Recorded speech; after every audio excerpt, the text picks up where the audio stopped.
क्योंकि हिंदू एक soft target है जो कि वसुधैव कुटुंबकम अतिथि देवो भव की विचारधारा पर चलता है। क्योंकि इनकी प्रवृत्ति जो है जिहादी प्रवृत्ति है। ये कोई पहली घटना नहीं है कि बांग्लादेश में हुई है, हमारे देश में इसमें वेस्ट बंगाल में भी हुई है। जो मजहब है या इनकी कट्टरपंथीता है, इनका जो जिहाद है, ये सिर्फ उसी समय होता है जब भारत के अंदर इनको जनगण मन बोलने के लिए कहा जाए, इनको वंदे मातरम के लिए बोला जाए, इनको भारत माता की जय बोलने के लिए कहा जाए। हो रही है ना, लव जिहाद में ये आगे हैं, लड़कियों को फंसाएंगे, झूठे वो नाम रख के, फिर उनकी लाश टुकड़ों में मिलेगी, टैची में मिलेगी हमें, और दंगे में सबसे आगे यही है। तो मैं कहना चाहूंगी कि आप भारत में रह के हलाल का नहीं खा रहे हैं, हराम का खा रहे हैं, क्योंकि जो व्यक्ति भारत में रहकर अपने देश में रहकर अपने देश से गद्दारी कर सकता है तो वह सच्चा मुसलमान नहीं हो सकता। हमें सेफ रहना है तो एक रहना है, और हम छाती पीटेंगे, हम हक की आवाज उठाएंगे, क्योंकि बांग्लादेश का हिंदू हमारा भाई है, हमारी बहन। बांग्लादेशी हिंदू जो वहाँ पर जल रहे हैं, कट रहे हैं, मर रहे हैं, उनका कत्लेआम हो रहा है, नरसंहार हो रहा है, उन हिंदुओं को तुरंत की तुरंत कार्रवाई करके भारत देश के अंदर लाना चाहिए। मैं कहूंगी कि भारत यदि हिंदू राष्ट्र बनता है तो हमारे लिए गौरव का विषय होगा कि हमारी आने वाली पीढ़ियां एक सुरक्षित देश में अपनी श्वास ले सकेंगी।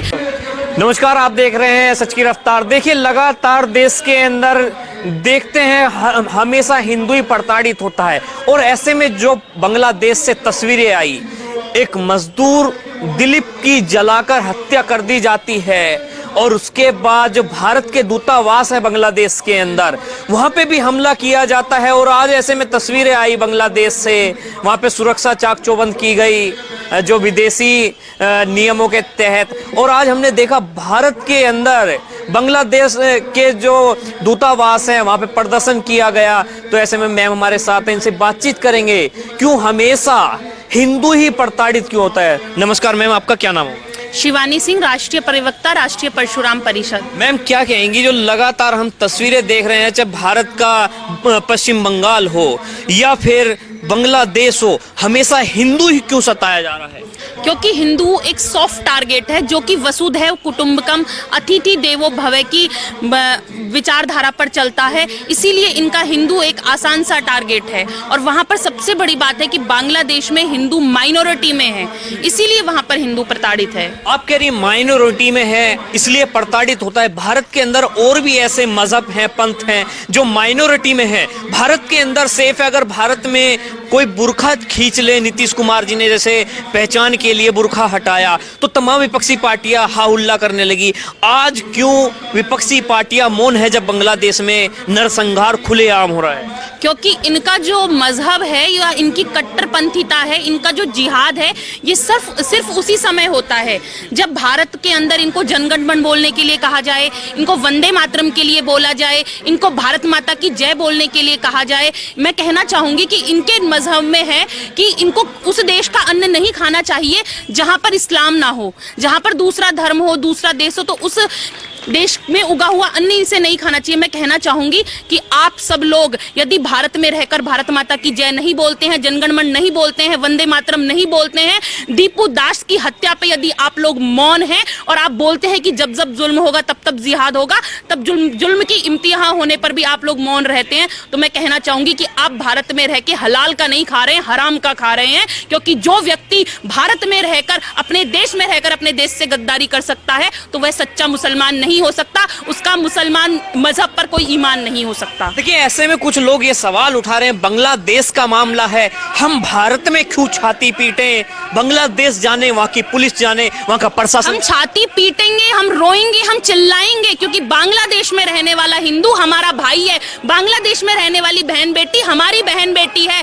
आज आपने सुना होगा कि हाल ही में सरसंघ चालक आरएसएस के आदरणीय श्री मोहन भागवत जी ने बयान दिया कि यदि आपको सुरक्षित रहना है तो देश के सभी हिंदुओं को और विश्व के सभी हिंदुओं को एकता के साथ रहना होगा, एक सूत्र में रहना होगा। इसलिए मैं कहना चाहूंगी कि यदि हमें सेफ रहना है तो एक रहना है, और हम छाती पीटेंगे, हम हक की आवाज उठाएंगे, क्योंकि बांग्लादेश का हिंदू हमारा भाई है, हमारी बहन है। और मैं सरकार से आग्रह करती हूँ, आदरणीय अमित शाह जी से, कि बांग्लादेशी हिंदुओं को तुरंत कार्यवाही की जाए बांग्लादेश के खिलाफ और उन्हें भारत में लाया जाए।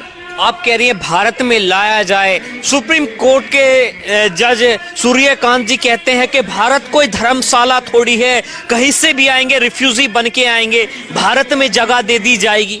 बांग्ला मैं आदरणीय सुप्रीम कोर्ट के जो जस्टिस साहब हैं उनके निर्णय पे मैं बोलना चाहूंगी कि एसआईआर पूरे देश में हो रहा है। भारत में 5 करोड़ से अधिक घुसपैठिए भारत के अंदर रह रहे हैं। यदि आपको डिपोर्ट करना है तो इन मजहबी कट्टरपंथियों को डिपोर्ट करो कि जो भारत का संसाधनों पर अपनी नजर गड़ाए बैठे हैं, जो हमारे हक का रोटी कपड़ा मकान खा रहे हैं, जो हमारे हक की नौकरियां तक ले रहे हैं, जो आधार कार्ड और राशन कार्ड बनवा के बैठे। अभी आपने हाल ही में देखा कि बंगाल के अंदर नदियों में तैरते हुए आधार कार्ड मिले, जत्थे की जत्थे भागते हुए मिले बांग्लादेश के अंदर। तो अगर आपको डिपोर्ट करना है तो इन लोगों को कीजिए, इन कट्टरपंथी लोगों को कीजिए जो भारत देश में आतंकवाद, अलगाववाद का आतंकवाद की स्थिति पैदा कर रहे हैं। और बांग्लादेशी हिंदू जो वहां पर जल रहे हैं, कट रहे हैं, मर रहे हैं, उनका कत्लेआम हो रहा है, नरसंहार हो रहा है, उन हिंदुओं को तुरंत की तुरंत कार्रवाई करके भारत देश के अंदर लाना चाहिए। भारत के अंदर लाना चाहिए। जो एक मांग लगातार उठती है हिंदू राष्ट्र की, क्या हिंदू राष्ट्र बनेगा तो जो अब हम इस तरह की स्थिति देखते हैं, चाहे भारत की हो या फिर विदेश की हो, क्या उससे सुधर पाएंगी? देखिए, हिंदू का मतलब है, सनातन का मतलब है प्रकृति प्रेमी, मानव की मानव के प्रति दया। आज आप देखेंगे कि हम लोग जल, अग्नि, पृथ्वी, वायु, आकाश की पूजा करते हैं, हम लोग पंच तत्वों की पूजा करते हैं। इसी का मतलब सनातन है, इसी का मतलब हिंदू है। एक दूसरे के प्रति प्रेम रखना, दया रखना, निष्ठा रखना, एक दूसरे की मदद करना, यही हिंदुत्व है। मानव की प्रति सेवा, यही हिंदुत्व है। तो मैं कहूंगी कि भारत यदि हिंदू राष्ट्र बनता है तो हमारे लिए गौरव का विषय होगा कि हमारी आने वाली पीढ़ियां एक सुरक्षित देश में अपनी श्वास ले सकेंगी। और यदि नहीं हुआ तो हम लोग संघर्ष करते रहेंगे, हिंदू राष्ट्र की मांग करते रहेंगे। क्या अगर हिंदू राष्ट्र बनेगा, बांग्लादेश के हिंदू हो या फिर पाकिस्तान के हिंदू हो, क्या भारत में लाया जाएगा उनको भी? मैं सर आपसे कहना चाहूंगी, जब भारत आजाद हुआ था उस वक्त पाकिस्तान के अंदर 22% हिंदू था, आज वह हिंदू 1.5% बचा है। अफगानिस्तान के अंदर से खत्म कर दिया गया, बांग्लादेश में मात्र 1.5 करोड़ हिंदू बचा है। हिंदू बचा ही कहाँ है? जो बचा है उसे अपने छाती से लगाइए, उसे अपने आंचल में लिपटाइए और उसे भारत में लाइए, क्योंकि हिंदुओं के नाम पे भारत में सिर्फ एकमात्र देश है भारत। यदि भारत में भी हिंदू सुरक्षित नहीं है तो पूरे विश्व में हिंदू कहीं भी सुरक्षित नहीं हो सकता। तो आपकी सरकार से क्या मांग है? मेरी आदरणीय गृह मंत्री अमित शाह जी से यही मांग है कि बांग्लादेशी हिंदुओं की मदद की जाए। जो भारतीय सेना 1971 में मात्र 15 दिनों में बांग्लादेश को आजाद मुल्क दे सकती है, वह भारतीय सेना यदि चाहे तो 15 मिनट के अंदर बांग्लादेश की कुकर सेना को परास्त करके बांग्लादेशी हिंदुओं की सुरक्षा कर सकती है। अभी हमने तस्वीरें देखी जब फिलिस्तीन के अंदर हुआ, गाजा के अंदर हुआ, तमाम विपक्षी पार्टियां संसद के अंदर नारे लगाने लगी, इस भारत सरकार से मांग करने लगी। आज बांग्लादेश के अंदर हो रहा है तो विपक्षी क्यों मौन है? क्योंकि ये मजहबी हैं, ये कट्टरपंथी कीड़े हैं, इनको किसी से कुछ भी लेना देना नहीं है। इन्हें सिर्फ अपने मजहब से लेना देना है और मजहब में भी सिर्फ उन बातों से लेना देना है जिनसे इनका मतलब सिद्ध होता हो। ये लोग नकली मुसलमान हैं। मैं इनसे पूछना चाहूंगी, मदनी साहब से, ओवैसी साहब से, जब ये मक्का मदीना में हज करने जाते हैं तो इन्हें क्या शेख लोग गले लगाते हैं? इन्हें हिंदू ही कहा जाता है, इसलिए ये हिंदू ही हैं, लेकिन ये अपने ऊपर चोला पहनकर बैठे हैं नकली मुसलमान होने का।